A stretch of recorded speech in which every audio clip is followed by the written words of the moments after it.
দর্শক, দুই পাশেই শিক্ষার্থীরা, মধ্যখানে ধানমন্ডি 32 নাম্বার। এবং আপনারা দেখছেন যে আমার ডান পাশ এবং আমার বাম পাশ দুই পাশেই কিন্তু শিক্ষার্থীদের এবং উৎসবমুখর সাধারণ মানুষের কিন্তু উপস্থিতি আপনারা লক্ষ্য করছেন। এবং সেই শিক্ষার্থীরা এবং সাধারণ মানুষ তারা কিন্তু পুলিশকে উদ্দেশ্য করে তারা ইট পাটকেল নিক্ষেপ করছে। এবং আমরা দেখছিলাম তারই পাশাপাশি পুলিশের পক্ষ থেকে পুলিশ কিন্তু সাউন্ড গ্রেনেড এবং টিয়ার গ্যাস পুলিশের পক্ষ থেকেও কিন্তু সেদিকে ছোড়া হচ্ছে। এবং এই মুহূর্তে উত্তপ্ত পরিবেশ বিরাজ করছে ধানমন্ডি 32 নাম্বারের যে রাস্তাটি রয়েছে, মূল যে রাস্তা, সেই রাস্তাতে।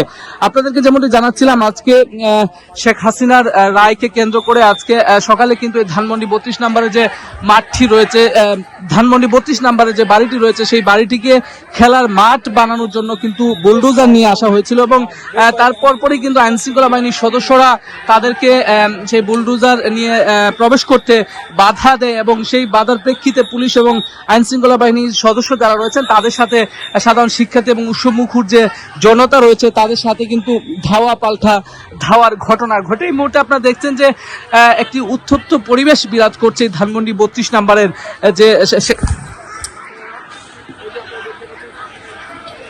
আপনারা দেখছেন বারে বারে যেমনটি দেখাচ্ছিলাম, একদিকে শিক্ষার্থীরা আসছে এবং অপরদিকে পুলিশ সদস্যরা, এবং পুলিশকে উদ্দেশ্য করে শিক্ষার্থীদের পক্ষ থেকে ইট পাটকেল কিন্তু ছোড়া হচ্ছে।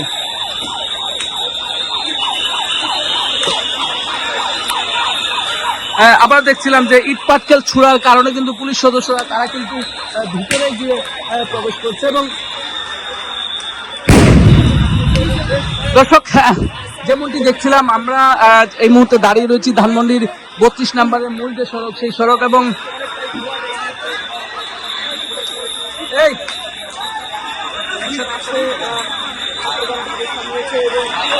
এই মুহূর্তে উত্তপ্ত পরিবেশ বিরাজ করছে ধানমন্ডি 32 নাম্বারের মূল যে